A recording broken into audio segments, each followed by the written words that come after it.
Good evening, y'all. It is Saturday, April the 12th, and I need you to stop what you're doing right now and give me just a few minutes of your time. Because what I am looking at on these models tonight is not something I can sit on while people in the path of this storm go to bed thinking everything is going to be fine this weekend. I have been going through the data all afternoon. I have been watching the model runs come in one after another, and every single one of them is tightening up and firming up on the same story. And that story is that this weekend storm, the one that maybe you heard mentioned in passing on your local news, the one that might have sounded like just another spring rain system when it was first discussed earlier this week, has spent the last 24 hours getting its act together in a very serious way. The atmosphere has been quietly loading up the ingredients for something significant while most people were going about their normal Saturday.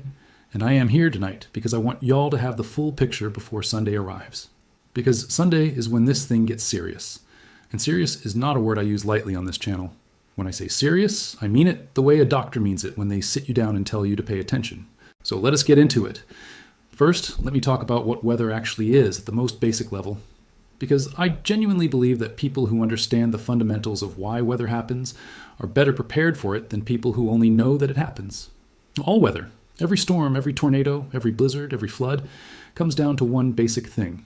The atmosphere is always trying to reach a state of balance. Warm air wants to rise, cold air wants to sink.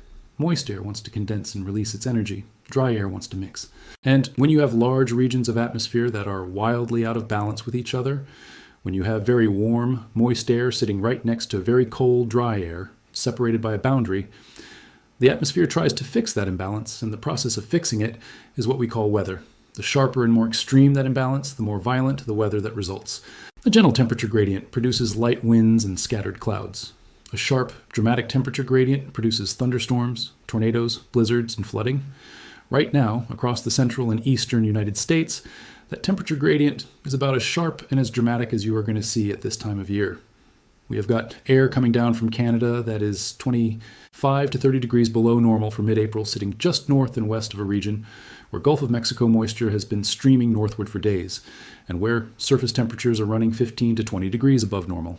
Those two air masses are going to collide this weekend in a way that is going to produce every category of severe and hazardous weather simultaneously across different parts of the country. That is the storm. That is what is getting serious. And now let me tell you exactly how it is going to unfold. The atmosphere has 4 layers that matter for weather, and I want to walk y'all through each one quickly because understanding how they interact is exactly what explains why this particular storm has intensified the way it has over the past 24 hours. At the surface, the layer where we live and breathe, you have the temperature and moisture conditions that provide the fuel for storm development. Right now, that surface layer across the Gulf Coast states and lower Mississippi Valley is extraordinarily warm and moist. Dew points, the measure of atmospheric moisture, are running in the upper 50s to mid-60s Fahrenheit across Texas, Louisiana, Arkansas, and Mississippi in mid-April. Those are dew point values you would normally expect in late May or June. Above the surface, in the lower troposphere, roughly from the ground up to about 15,000 feet, is where the critical temperature contrasts develop and where the rotation that produces tornadoes originates. The winds in this layer have been backing, shifting in a counterclockwise direction, which is a meteorological signal that screams severe weather potential. Above that, in the middle troposphere at around 18,000 to 30,000 feet, is where storm organization and structure are determined. And at the very top, in the upper troposphere, near the jet stream at 35 to 45,000 feet, is where the energy that drives the entire system comes from. What makes this weekend's storm so serious is that all 4 of those layers are simultaneously configured in ways that favor explosive and dangerous storm development. The surface moisture is exceptional. The low-level wind shear is exceptional. The mid-level lapse rates, the rate at which temperature decreases with height, which controls how explosive updrafts are steep and favorable. And the jet stream energy diving into this trough is among the strongest of the spring season so far. Every layer is loaded, every layer is working together. And when all 4 layers align like this, the result is not a marginal severe weather day. It is a significant one. Let me now get into where the specific hazards are going to be concentrated, because I know a lot of y'all want to know what this means for your specific area, and I want to give you that information as clearly and as specifically as I can. The tornado threat from the system is real, and it is going to be centered across a corridor running from northeast Texas through central and northern Louisiana, southern Mississippi, western Alabama, and into the western Florida Panhandle on Sunday afternoon and evening. Now, I want to explain why this particular area is the tornado hotspot for this event, because the location of the maximum tornado risk is not random. It is determined by where the best overlap of all the ingredients I just described comes together. The best overlap of instability, moisture, and wind shear on Sunday is going to be right along and just ahead of the cold front as it pushes through the Gulf Coast states. That is where the CAPE values, the convective available potential energy, measuring atmospheric fuel, are going to be in the 2,000 to 3,000 joule per kilogram range. That is where the storm relative helicity, the measure of rotational potential in the lowest mile of the atmosphere, is going to be above 250 meters squared per second squared. And that is where the trigger, the front itself, is going to be firing storm after storm after storm throughout the afternoon hours. If you are in Shreveport, in Monroe, in Jackson, in Hattiesburg, in Mobile, in Pensacola, Sunday afternoon is your peak window of tornado risk. And I want you to have a shelter plan ready before you go to bed tonight. But here's the thing about this storm that I keep coming back to when I look at the timing, and it is the thing that honestly concerns me the most. The severe weather is not going to end when the sun goes down on Sunday. The models are showing the cold front continuing to push eastward through Sunday night and into early Monday morning, and the convective activity along that front, including tornado-capable supercells and squall line segments, is going to be ongoing well into the overnight hours across Alabama, Georgia, and the Western Carolinas. Tornadoes at night are the most dangerous kind of tornado situation that exists from a human impact standpoint. I've said this before, and I will keep saying it because it keeps being relevant and it keeps being true. Tornadoes at night kill more people relative to their strength because people are asleep and the warnings do not reach them in time. Your phone might be on silent. Your do not disturb might be active. You might be in a deep sleep in a back bedroom where the outdoor sirens cannot penetrate, and the tornado does not care about any of that. It arrives whether you are ready or not. This is why I built Y'all Call. When a tornado warning is issued that covers your exact location, I call your phone directly, a real voice call. Not a notification, not a ping, a phone call that rings until you pick up and wake up, no matter what your phone settings are. That call gives you the minutes you need to get to your shelter and survive a storm you otherwise might never have known was coming. $14.95 for a full year of coverage. The link is in the description. Please set it up before Sunday. Please do it for yourself and do it for your family, because the overnight window for this outbreak is real and it is coming. Now let me talk about the flooding side of this storm, because I think it is genuinely the most broadly impactful hazard from this entire system, and the one that is going to affect the largest number of people. The moisture content of the atmosphere ahead of this front is extraordinary. Precipitable water, the total amount of water vapor in an atmospheric column that can potentially fall as rain, is running at values 1.5 to 2 standard, deviations above normal across the affected region. In practical terms, that means every thunderstorm that develops is going to be capable of producing rainfall rates of 1 to 2 inches per hour.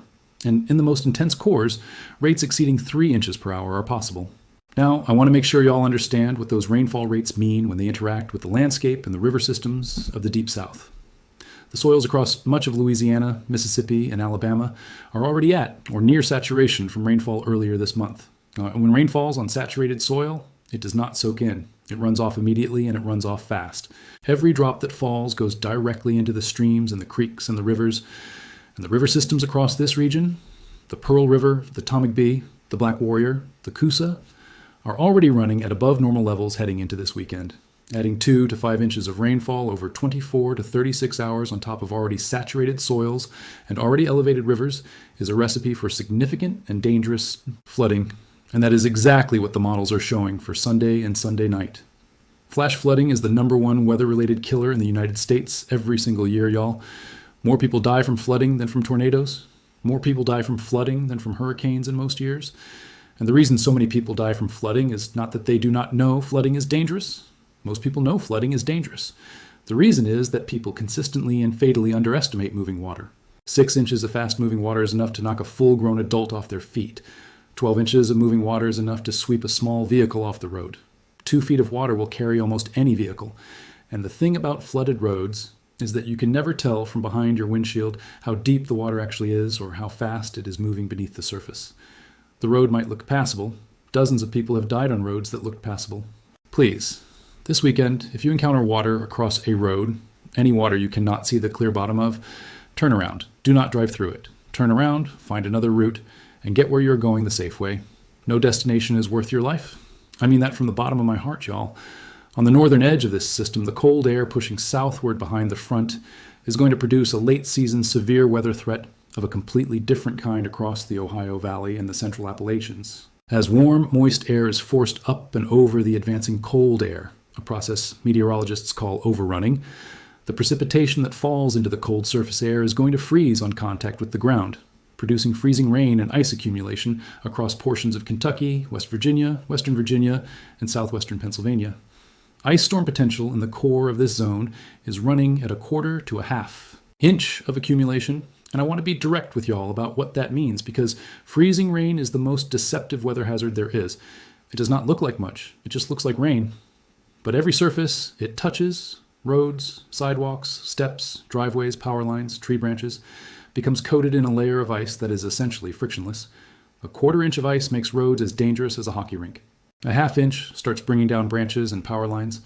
And the insidious thing about ice storms is that the damage to the power grid tends to be widespread, and the restoration tends to be slow because ice-covered roads make it difficult for utility crews to even get to the damaged areas.